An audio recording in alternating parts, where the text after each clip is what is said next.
闲鱼便宜，闲鱼即是更便宜。本节目由闲鱼独家冠名播出，自适应喜临门呼呼任性睡。本节目由喜临门呼呼联合赞助播出。哇塞 ，everybody， 各位 ladies and 乡亲们，那么下面这一位，他是一位 fashion 的顾问，掌声有请我们的大盘。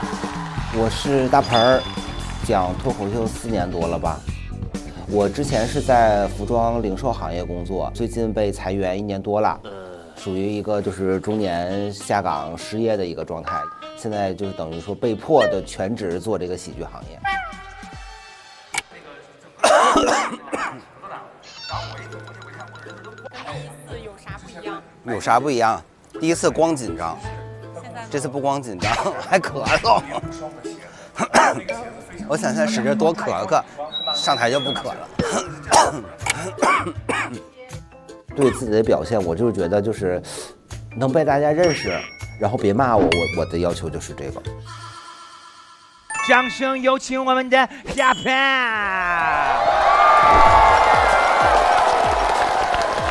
嗨，大盘。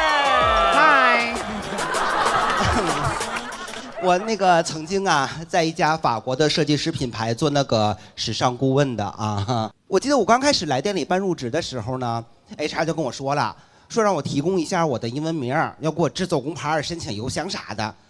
我说我也不会英语呀，我哪有英文名啊？他说你不会吗？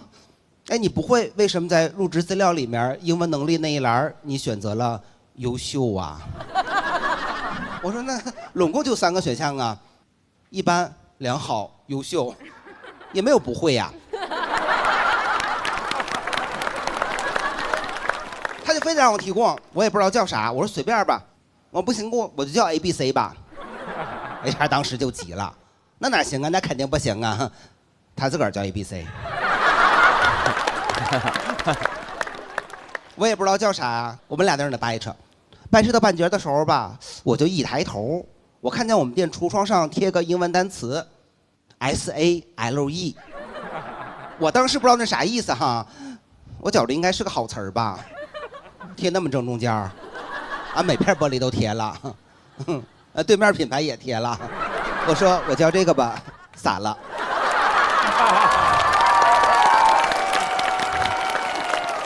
HR 还没反应呢，那儿保洁先冲过来了，哪儿洒了？洒哪儿了？俺就叫洒了，我洒了2个礼拜，我才知道它真正的含义是打折。晚了，工牌也带上了，邮箱也用上了，邮件都收到了，说Dear洒了。但是还好哈，没过多长时间来了个新同事，跟我组了个 CP。新同事的英文名字叫Shopping。俺们这不是有英文名了吗？俺们公司有给我们提要求了。说那个在店里啊就不能称呼彼此的中文名，只能叫英文名了，我散了他 shopping 的。原因呢是怕我们自个儿的中文名跟来店里客人的中文名重名，说这客人会误会，这有啥可误会的呀？哎，我跟我同事说，我说那个王丽娜，你把这件衣服给烫一下去。那客人接过来说好嘞，我马上去。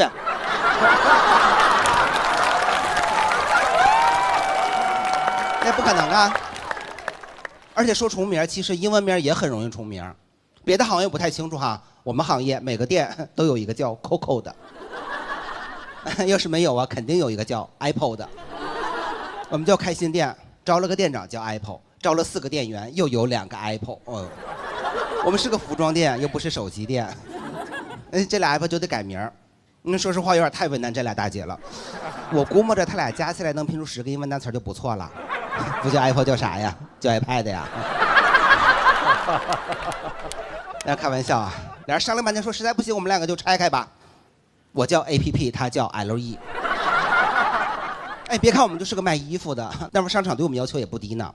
他就觉得我们这些人在店里站着就太土了，拉低了整个商场的形象，所以呢找了一个从法国留学回来的老师，要给我们提升这个时尚程度。老师就说了，我先看看你们的水平哈。你们管咱们楼下那个 L 开头的大奢侈品，你们叫它什么呢？我说那个叫路易威登。那老师no fashion。他说你这是个中文翻译。旁边的同事说叫 LV。那个老师说东北话翻译也不行。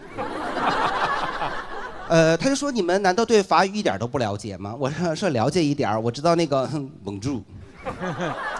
老师说你打住。这除了问好还有别的吗？我说有啊，我有那个拿破仑、马卡龙，还有萨琪玛。我们自个儿也是个法国品牌嘛，他就问了，那你们平时在店里是怎么跟客人介绍咱们品牌的呢？我说啊，你好，欢迎光临，行，可以试一下。就我们牌子吧，我们自个儿也不会念。想说既然不会念呢，那我们就快点念。趁这客人没反应过来呀，咱们直接划过去。老师说不行啊，你们呢也得用法语发音，一定啊要用那个最正宗的老巴黎口音，跟客人介绍咱们这个来自巴黎的时装品牌。热为了。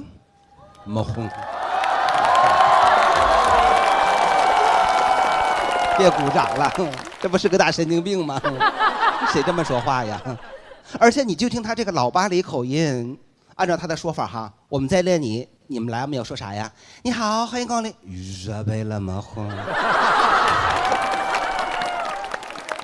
但其实这个名字就是我们设计师本人的名字，是个法国非常常见的女性名字，相当于咱们这儿的张秀梅。但你不会觉得张秀梅是一个时尚品牌，张秀梅后边她好像只能接烤肉拌饭。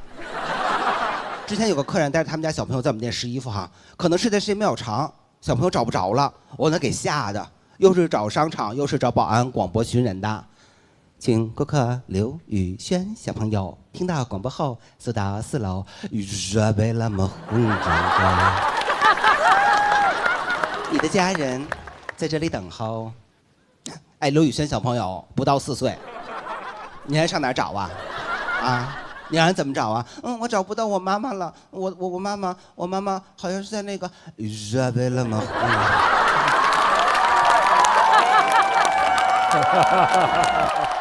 讲到这边，谢谢大家。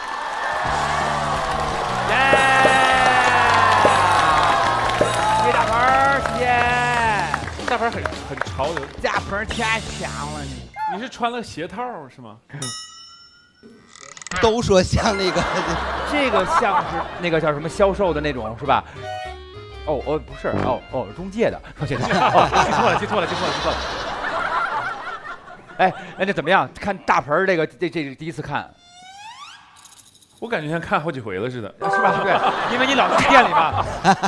因为他就是真的就是会有做这行的人的这种状态。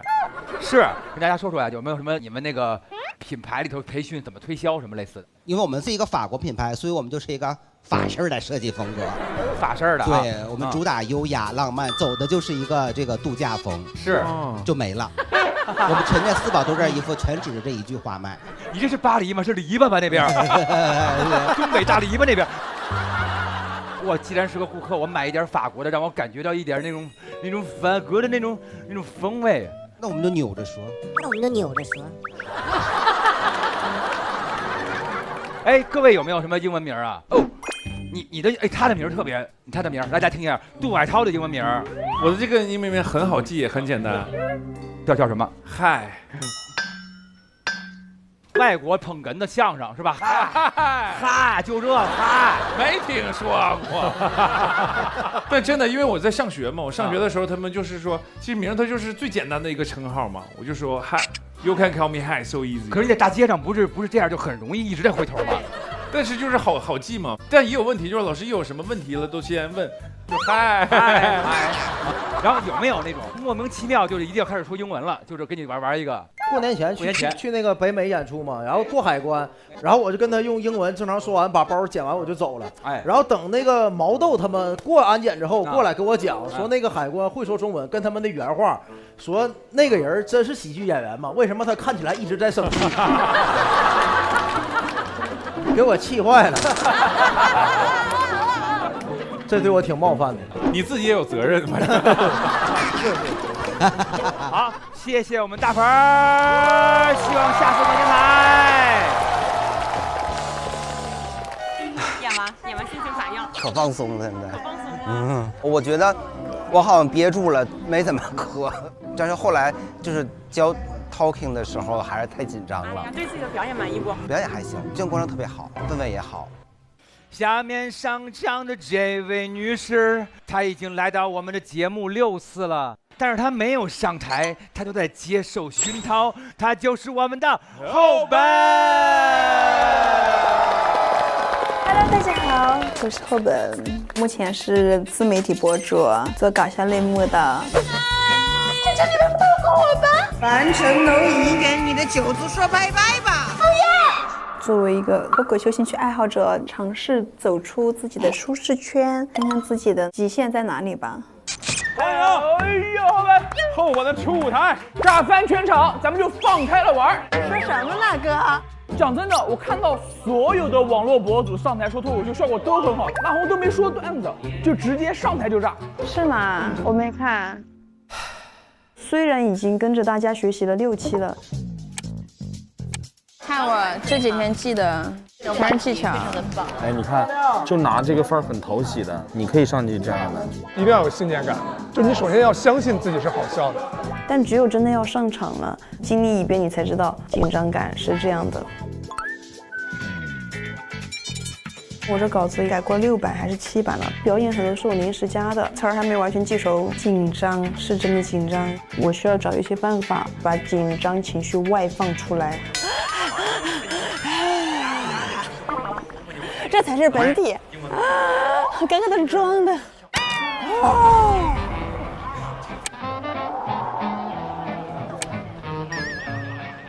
你真棒！加油，后本，炸翻全场！让我们一起热烈掌声欢迎他，后本！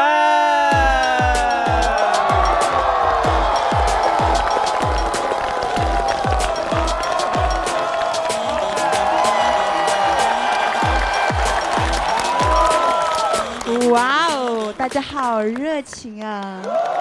大家好，我是后本。节目组跟我说，我要是再不上脱口秀，就要把我的镜头全删了。混了这么多期节目，我知道出来混，迟早是要还的。我跟坐在那边的脱口秀演员不太一样啊，我没那么专业。介绍一下自己，我是做自媒体的，也是俗称的网红。我就知道你们是这种反应。哎呀，这么多年也没干出什么大成就，做了一般般，也就全网2000多万粉丝吧。谢谢大家的掌声，我这么多年的努力就是为了此刻。大家可以拍久一点吗？我想让我在成都的妈妈也听到。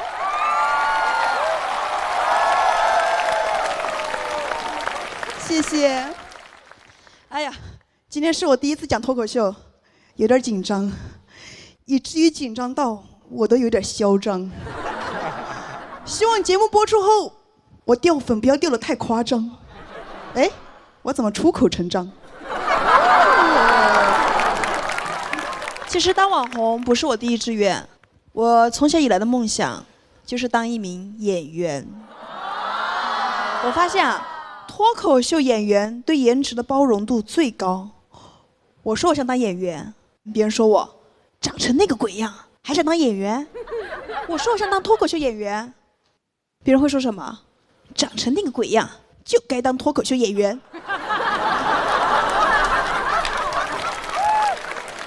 我有一个聪明绝顶的计划，我先做脱口秀演员，然后我再把脱口秀去掉，那我就是演员。我知道大家听到有人说想做演员这些话已经听腻了，看又来个想做演员的，演员的门槛现在这么低吗？我也很奇怪，世界上这么多职业，我为什么非要选一个跟自己外形如此不搭的？我就反思啊，反思啊，反思啊。我觉得我得感谢我原生家庭的助力，如果不是他们对女孩的漠不关心，我不会一个人自言自语变成戏精。后面家里人为了让我更独立，还给我生了个弟弟让我照顾。除了我妈，我家族里的人眼里只看得到我弟弟。哎，我记得小时候家里来亲戚了，看到我和我弟弟，只会夸弟弟长得真好看，哦，好老子好聪明啊。看到我只会问，你弟弟去哪儿了？我是我弟弟的保安吗？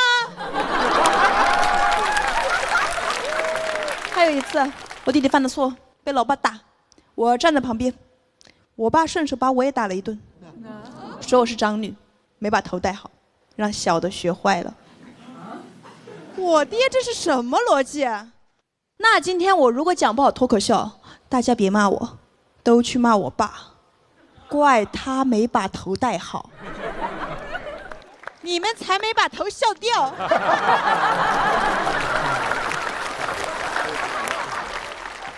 但这一切啊，在我5岁那年发生了改变。那年我领回了我第一张才艺之星的奖状，在晚饭的餐桌上，我被家里人热烈地讨论了整整1分钟。我被看见了，我当时好开心，我真的很想说，很抱歉占用公众资源。我发现站在舞台上可以满足我那种被关注的渴望。周围人知道我想当演员，都嘲笑我。我还有一个腿脚不太利索的亲戚，知道我想当演员以后，说他还有个梦想，是打 NBA。只有我妈不嘲笑我，她送了我去我们当地最专业的表演机构，一个琴行。科普一下，琴行只教弹钢琴。我说妈，现在16岁，我学钢琴来得及吗？我妈说你懂什么？这个琴行叫伯乐琴行，里面啥都能教。你现在只差一个伯乐，发现你这匹千里马。老师果然是伯乐，看到我第一眼就说我骨骼惊奇，是万中无一的特型演员，同时传授了我表演、播音、导演考学大法，才收我6000块钱。我怀疑老师的学费也在里面，毕竟他也是边教边学。学成后我自信到爆，直接考北电去了。一进考场，我发现大家都是素颜来的，但我只要往他们身边一站，他们就像化了全妆来的一样。不行不行，我不能未战先怯，我是不会向你们大长腿屈服的。轮到我面试了，我迈着我的小短腿，自信地向老师问好：老师好，我是04号考生，今年16岁。我朗诵的标题是《一棵会开花的树》。没错，我当时只记住了标题。北电没考过，但我还是不想放弃。终于，皇天不负有心人，我考上了省内的艺术院校。跟大家介绍一下自己吧，我是四川电影电视学院16级的优秀毕业生。谢谢，是个大专。但我在学校一直演的是女主角，因为其他女同学已经在校外演主角了。但毕业作品入围了柏林短片电影节的高校之光单元。这次没有反转，是真事儿啊。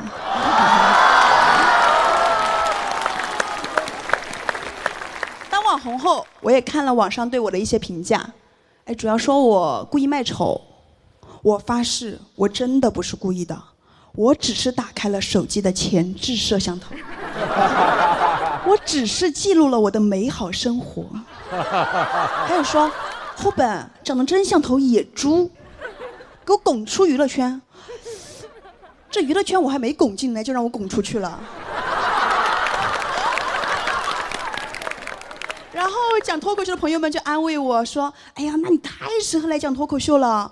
脱口秀现在火的就是动物戏，你看，付航是猴，二狗是狗，你再不加入，12生肖剩的动物就不多了。”哎，我心想还剩10个呢，我就着急选猪啊。当然，还是有很多宝贝关心我的，给我私信了一大堆暖心的话。还有一些激动的宝宝为了我去跟黑粉吵架，说为什么要说后本？这个世界除了俊男靓丽，也需要丑角呀，也需要特型演员啊，也需要好了，宝贝们，心意我领了。这些大实话，你们还是私信发我吧。今天我来到这个舞台上，有些话想对大家说。谢谢你们给了我这个缺爱的孩子这么多关注啊！谢谢你们关注了我，这个长得并不好看的女孩子。好看。我也不会放弃我的梦想，成为一名优秀的演员。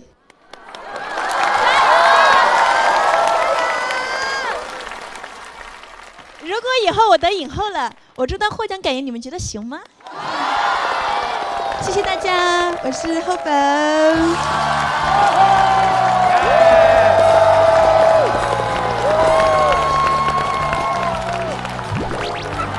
后本在后边那个蓄势待发6期了，我们给他掌声再次鼓励！棒！谢谢。终于上台了，什么感觉啊？之前其实脱口秀是我的一个非常恐惧的一个行业，所以我这次算是挑战自己吧。我觉得你想要做成一件事情，你得要先直面自己的恐惧。难是因为不做，做了就不难了，是不是？就这点事儿。对，因为我之前就是拍自媒体噻，啊，我觉得一直以来我得提升一下，我不能说光只用这一种方式逗大家开心，逗大家笑，我要有更多的技能让你们开心。Yes， 所以我就来挑战这个了。他第一次这样特别厉害。对，后本很可爱啊，然后有自个儿独特的魅力。我觉得田叔那句话特别对，你本来就很美，不是，就跟自个儿说，我觉得很棒的。希望后边咱们接着努力了，好不好？谢谢大家。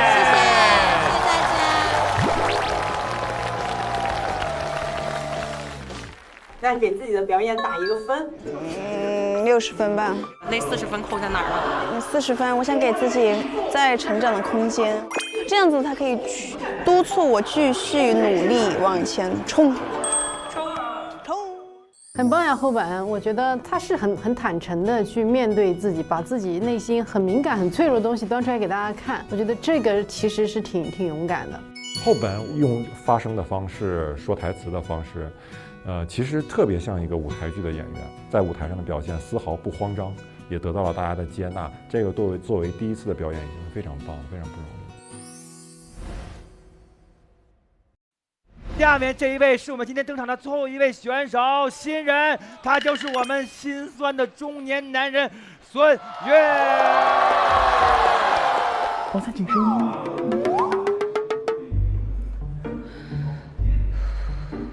他是个意外，没有一个男生从小的梦想是长大这么长。我在紧声音。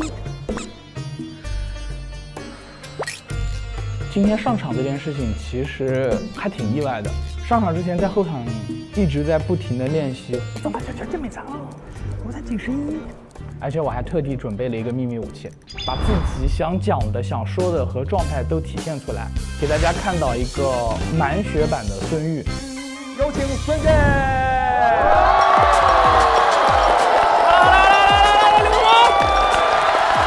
谢谢大家，我叫孙玉。也许大家看不出来，我原来是个国家1级运动员。对，健美操。很难想象是吧？体育生长大了，我都不是长大，我是长扑出来了。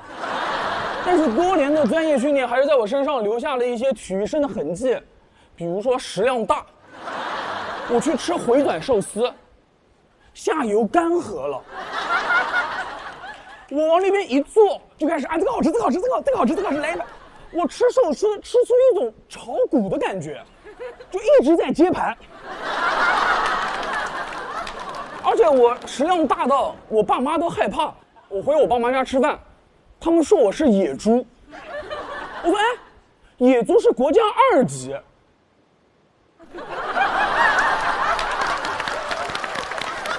跳健美操是个意外，没有一个中学男生说长大之后我要跳健美操，我要在紧身衣。没有的，虽然很舒服，但是没有的。我跳健美操是因为学校篮球队不要我，他说我身体协调性太差。我说教练，教练，哎，教练，我协调性差，哎，教练，我协调性差。健美操教练正好路过，一眼相中。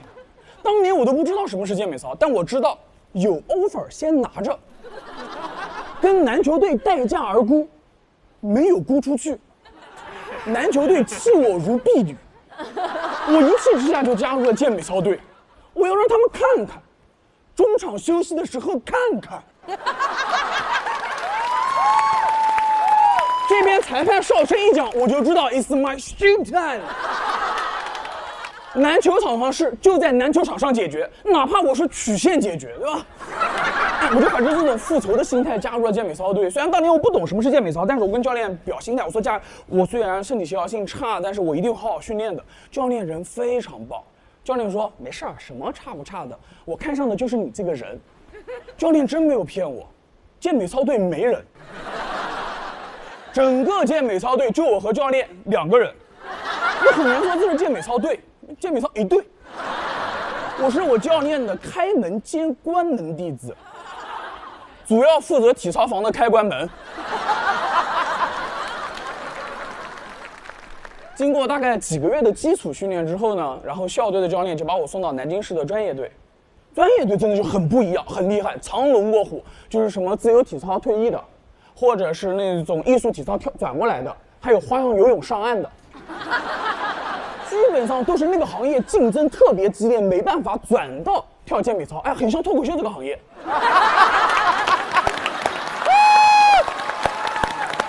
我就是那个健美操跳不下去，转脱口秀的嘛，对吧？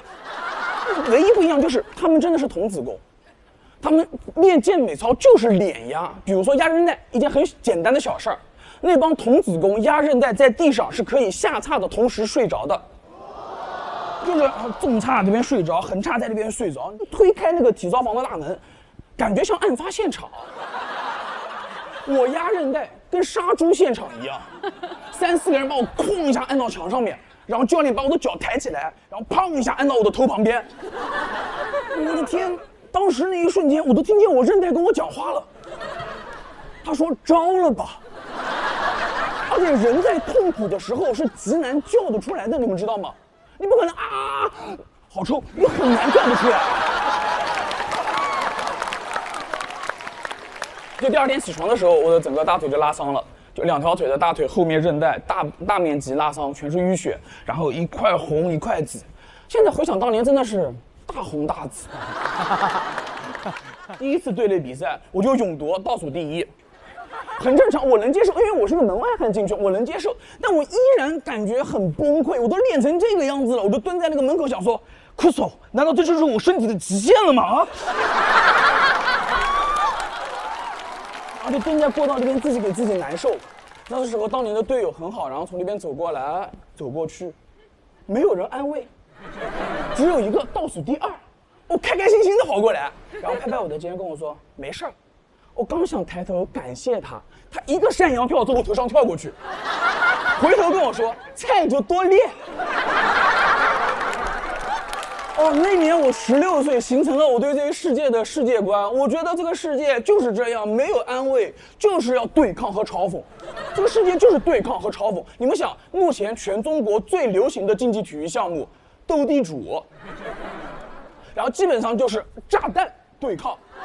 我只剩1张牌了，嘲讽。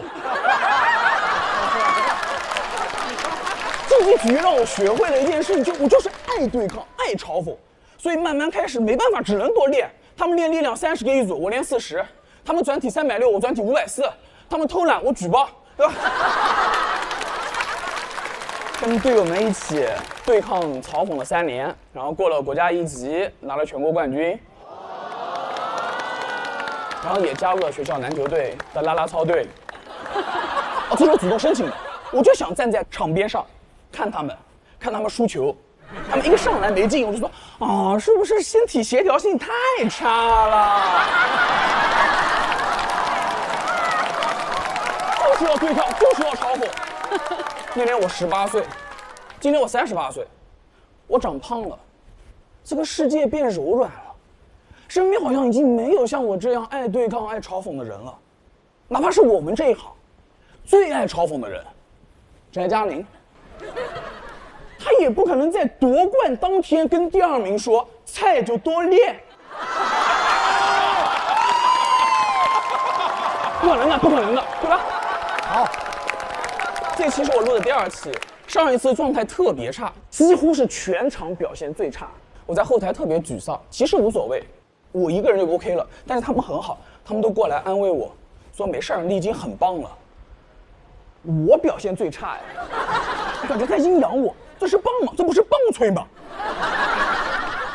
然后他们跟我说不是这个意思，宇哥是这样子的，就是你的段子虽然不好笑，但很高级。盐不咸，但点很多。脱口秀要什么高级？脱口秀就是要好笑。你们想，他夺冠的那一天喊的是什么？喊的是冠军，冠军，冠军。哪有人他夺冠的时候，哎呦高级，高级，最高级？没有的。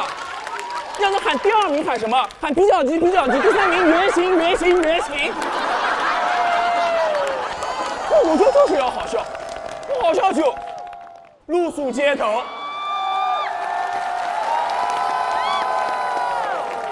上次录完正好是过年之后，跟队友们一起聚餐，每年都会聚一次。他们知道我来这边参加节目，就问我怎么样。我说不行，有点难，脱口秀想放弃了。我像我这种中年胖的爱嘲讽的男人，没有人喜欢。他们也没有惯着我，直接开始跟我对抗，说你这个算个屁。你看人家老于哦，我一个队友，10多年的队友，在南京10多年，干了10多年的健身教练，干倒了20多家健身房，没有放弃。前段时间自己开了一家健身房，他的健身房我去过，哇，真的非常励志。健身房里面的器材没有一个是自己买的。我说什么意思啊？你来时的路都是老板的跑路，杠铃片上的 logo 不重样。然后我在他那个健身房里面玩嘛，就从那个20公斤的哑铃开始试，没拿起来，然后一个试到那个粉色的，在那边玩。他正好过来看看我，看看那个粉色的哑铃，再看看我，再看看粉色哑铃，再看看我，废物！我当时一瞬间啊，青春的感觉回来了。我不知道你们是如何找回青春，甚至有时候就在青春里面。反正我现在去准备报一个驾校，因为对抗比较强烈一点。OK， 谢谢大家，我是孙玉。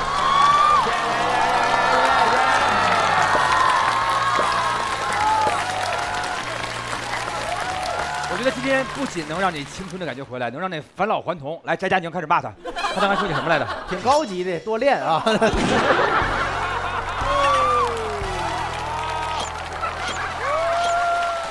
你们感没感觉孙老板他心里有股气，完了在台上感觉撒气的感觉？你距离成为那个艺术家还差离个婚，宇哥看，最好在净身出户、露宿街头啥的。下一期是2个星期之后录是吧？我想一下来不来得及。然后来。孙玉啊，我觉得节目到现在这份上了，观众朋友们盼着干什么？健美操，对不对？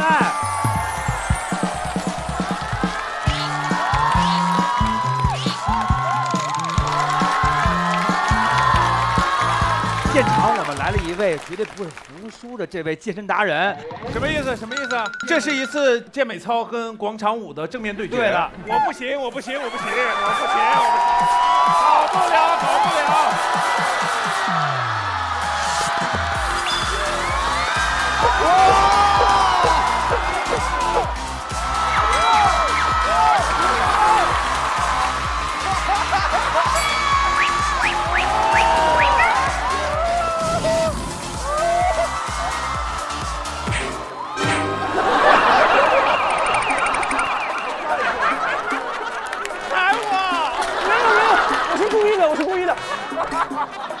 踩我们嘉宾怎么回事？你踩他干嘛呀？要踩上网上踩去！我上来就干啥来着？我觉得都上来了，咱们一起学一下。来，准备音乐。来，音乐来。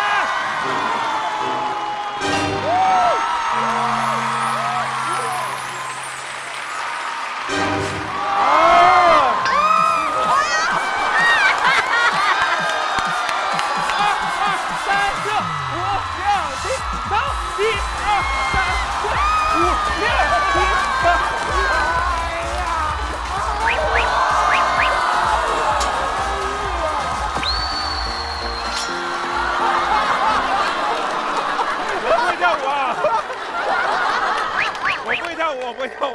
先不着急做，我不会跳舞了。咱们先看看这身衣服，来，这身衣服来看一眼，看一眼。哇！这身衣服好像那种打赌输了，就是说。好嘞，这就是我们脱口秀演员，是不是？每一场演出都是这么炸。谢谢你的演出，下次再见。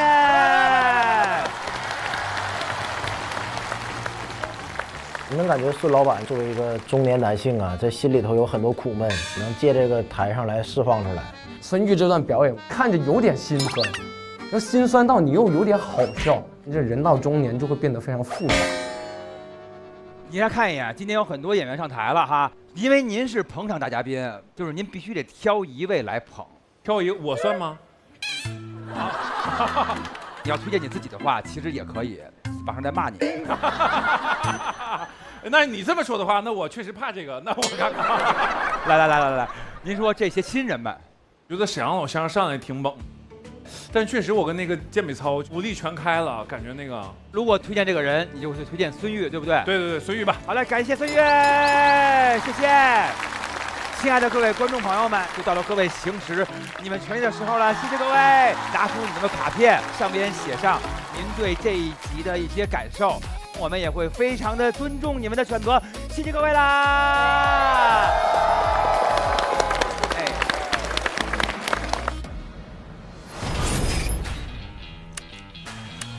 我觉得今天演员在台上表现力就是非常的足，所以完美的完成了一个压轴的任务，让场子最后还是挺炸的，带着大家玩起来了。柳三变老师一直是一如既往就稳嘛，整个气场就特别和。后本有极强的天赋，在台上很自信，不是谁都能在台上那么自如的。我相信今天不会露出街头的。今天不会露出街头。我预测今天会露出街头啊，因为我觉得演员今天演的没有让观众那么的兴奋啊，我觉得今天没有表现好。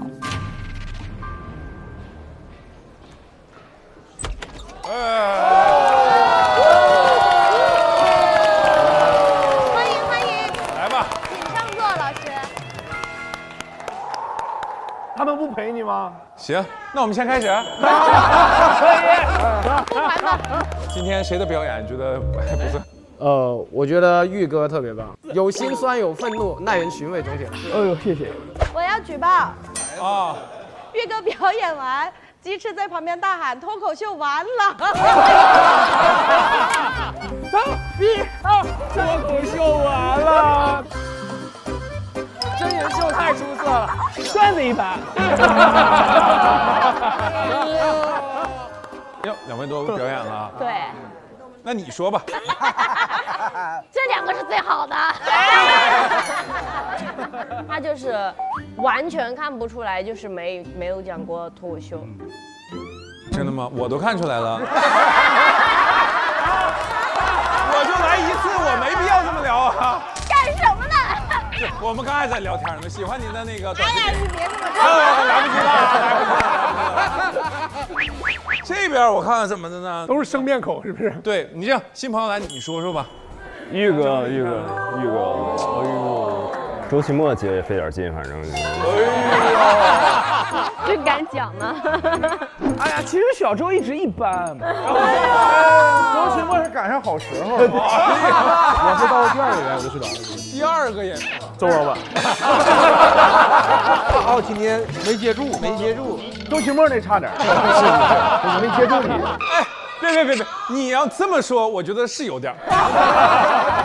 我觉得他那个如果是这样的话，应该再往后放。今天不露宿街头，天理不容。整了半天就一个人说实话。哎，大家好。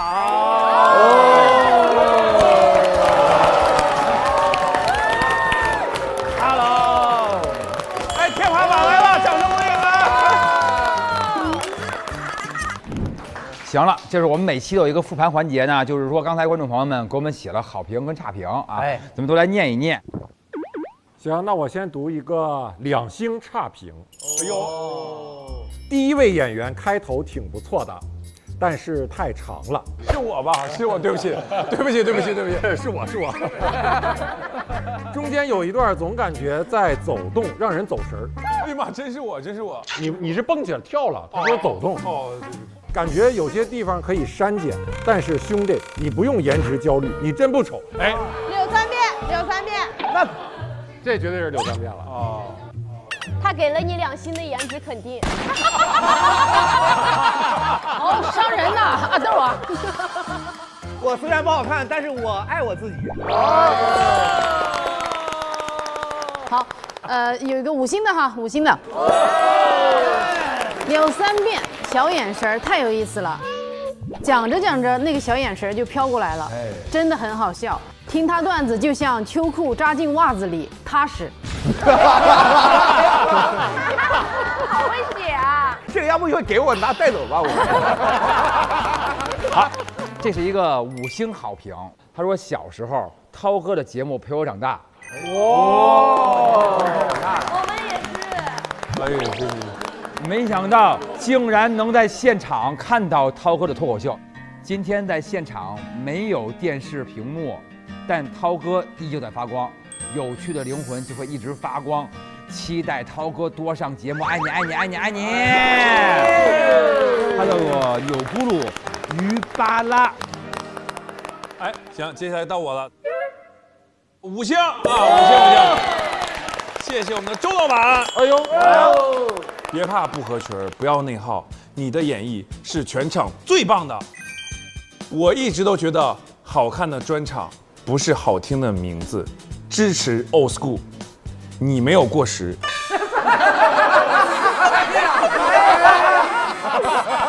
他也没说自己过时，你一点都不过时，你不老。哎，还有最后一句呢啊！还有最后一句，你一直在你的时区里发光。哦，我一直在我的时区里发光。写的这么好呀！虽然可能有一些人会觉得我比你强，谁也不吱声，这时候谁也不吱声，大家都沉默了。好真实的人啊！我回去好好看看这些人在哪里。接下来再来了一个啊，3星了，哎呦，3星了，秃后本。后本怎么了？哎呦。后本怎么了？后本最厉害了，还可以啊，只给了3星啊，但不是差评。哎，路转粉还有进步空间，另外2颗星先留着，希望看到5星的你。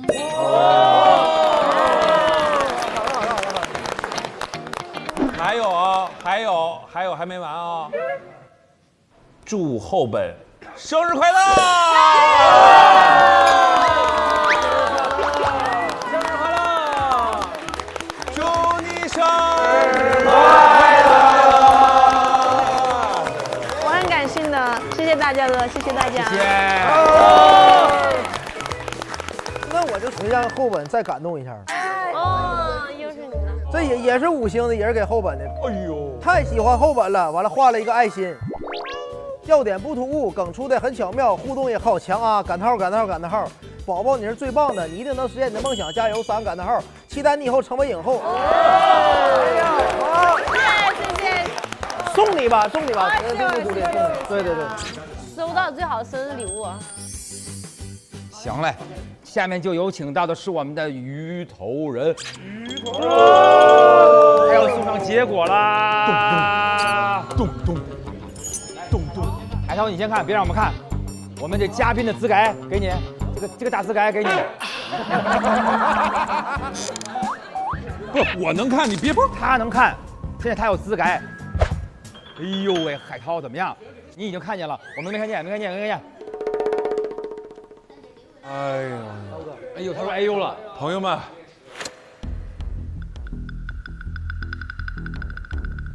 付出的努力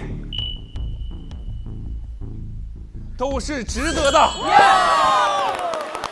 只是我们努力的不够。68，就差一点儿，68是吧？就差一点儿。不应该啊！现在观众很热情啊。那我们出一处去了是吧？你知道今天下雨吗？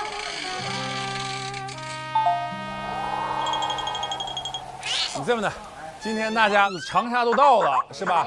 那个有什么心愿？有图逼呀！我为了跳最后的东西，一天没吃饭了，我只要吃够饱饭。我也想吃饱饭，好饿，一天没吃了。想听我唱歌？来，朋友们，吃的给大家安排进来，好不好？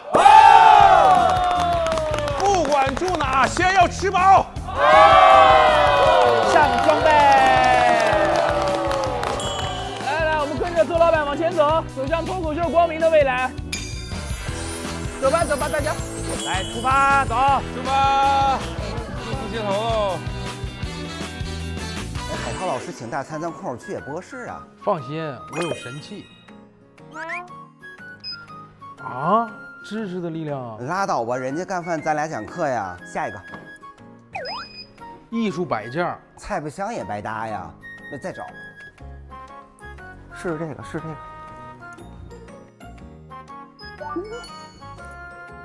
这回对溜，长康100%纯芝麻油，纯物理压榨，地道。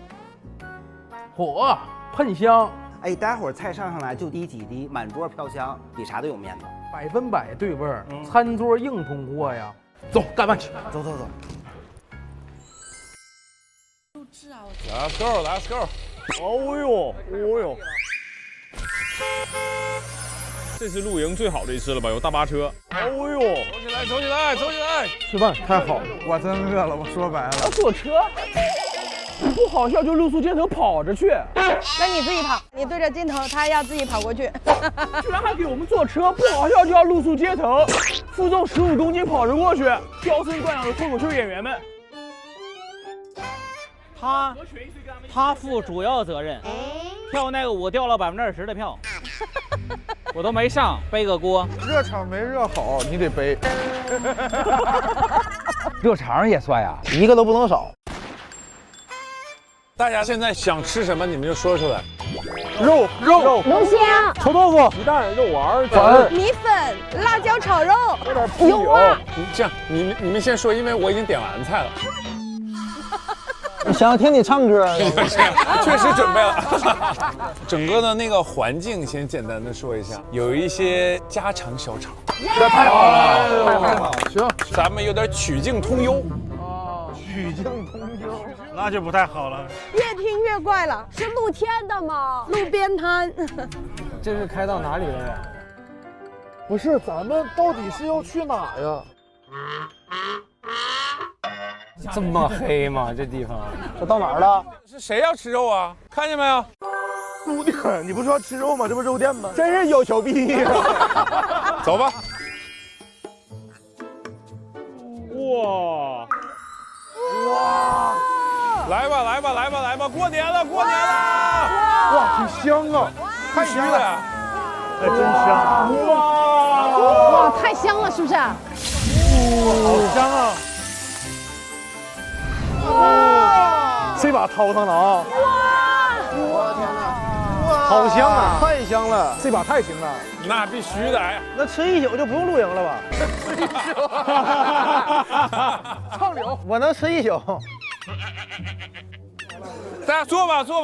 我的妈呀，太狠了！哇！哎，这菜真挺好吃的，看真香啊！是不是我说请吃饭的，吃火锅的？哎，有求必应，不给你们吃服，已经服了。哎，服了，谢谢海涛哥。行。开吃吧，来吧。一边吃一边夸嘛，感谢海涛老师，太香了！怎么的又给大家加菜了？哎呦，太仗义了！来！这个红烧肉得吃哭它，这都炖的最肉头的时候。哇！炖的特别来劲。那个油好像很好吃啊，它应该拌饭应该可以。咱们转一圈，尝尝不同的菜。来吧，转吧，换方向，回转寿司。桌子不转，咱人转。来，咱们转呗。还得是东北6人转。这行哈，招待这样的菜真的是非常客气。来吧，谢谢海涛，谢谢大哥。好久没有吃到这种有锅气儿的菜了啊！对，来聊起来不能白吃，对不对？大家都聊点有趣的事儿。杜老师平时会攒那些看见的、想起来的那些东西吗？我比如说之前跳广场舞的时候，我就爱跟人聊天嘛，就都聊出来了。你们说脱口秀得要好多灵感吗？观察生活，这顿饭能观察出什么前提来？能写成段子？观察到现在没有，只有好吃，还没观察出来一个，证明创作有多难。我观察出来一个，大宅特别喜欢打破第4堵墙。他老是在这个拍摄的时候突然问导演：“你们要不要吃一点？”大宅是个非常温柔的人，就是因为这外形把他给尬那儿了。我一不笑，人就以为我不高兴，是吧？本身心里是热心肠，想跟别人抒发的是善意啊。还行吧，还行吧，还行吧。那个吃的也那个差不多了，差不多了，饱饱的了啊，睡吧，咱们准备吧。该露宿街头了，朋友们。这挺有录影棚的。这是有能睡的啊，就想在这儿就在这儿，明天起来还有一对啊，这都能吃。所以明天热一热，到饭里还能当粥喝。对，下个面条进去都行啊。屋顶是那个大师，开帐篷巨快无比。这个帐篷卷你就拿出来，你就给它翻过来，把这个骨架露出来就行。你看看多熟练，吃苦吃习惯了。那这样，大家临弄帐篷之前，我在那个说个小事儿。小事儿。我觉得这会儿说出来的也挺适合现在大家的感受的。咱们不是那个68%，那个其实是86%，朋友们。啊！那我背了一路的帐篷。刚才那个谁帐篷打开，谁给合上啊？哎，行了。咱们不用露宿街头，就是带大家吃顿饭，大家开心就行。就是想给大家的生活再来点素材，好不好？谢谢，我理解。小拥抱，我理解。好，谢谢大家。来，最后来个大成功，不好笑露宿街头，成功！想来线下看选手们的演出吗？打开大麦 APP 搜索“不好笑就露宿街头”，进入线下演出许愿活动页，关注你喜欢的演员，并许愿你想看的演出城市，选手们可能就会来到线下演出现场哦。热烈欢迎我们涛哥又来啦！再来一次！来，马上上菜来。哇，孔雀姐！还有一个惊喜嘉宾，他是泰斗级别的。Hello， 大家好。打他的叮当，叮当。哎，兄弟，你也太真实了，你简直是横竖竖横竖横撇儿宝盖头点儿横撇儿点儿，真实。前任啊，只是一面后视镜，照见的都是回头路。我没打算走回头路，因为警察叔叔说了，逆行啊，是自己全责。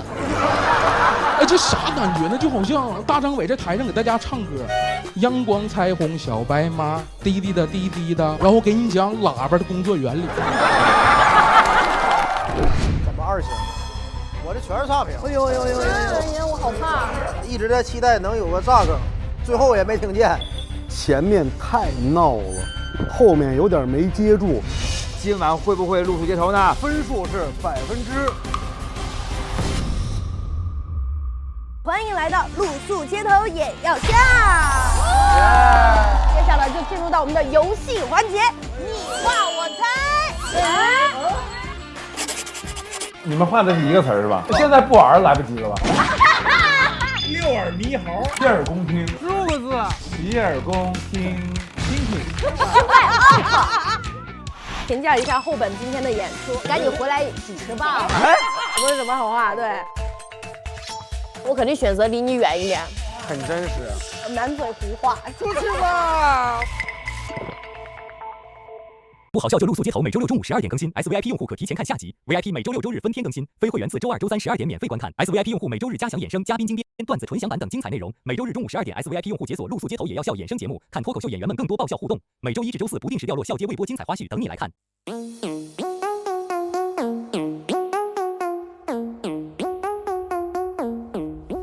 Ladies and gentlemen, take my style, join the party， 跟我摇。不管你是南来的、北往的、佳木斯的、鹤岗的朋友们，跟着我笑。无论你是硬骨头还是实力派，牛顿胯骨轴 ，and look at my eyes， 牛。关注新浪娱乐，更多精彩资讯早知道，更多精彩内容尽在新浪娱乐微博综艺、新浪综艺。不管唱跳 rap 和美丽的那些规矩，牛牛牛牛 Younger baby， 来，音乐起。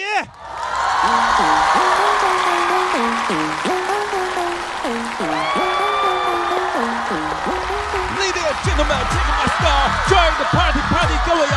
不管你是南来的、北往的、佳木斯的、鹤岗的朋友们，跟着我笑。无论你是硬骨头还是实力派，牛的胯骨轴 ，and look at my eye， 牛牛牛牛，牛同人独二麦哦给力。不管舞台还是广场，如果想 battle 我都陪你。不管唱跳 rap 还是什么，你想赢我对不起，实话就是我个 baby。我站在舞台上就要打破所有你们立的那些规矩，牛牛牛，牛样的 baby。来是 come on， 就是 go， 点头 yes， 摇头 no， 跟上我的节奏走，扭着你的胯骨轴。来是 come on， 就是 go， 点头 yes， 摇头 no。要打招呼就最后露，他们说话都带 flow。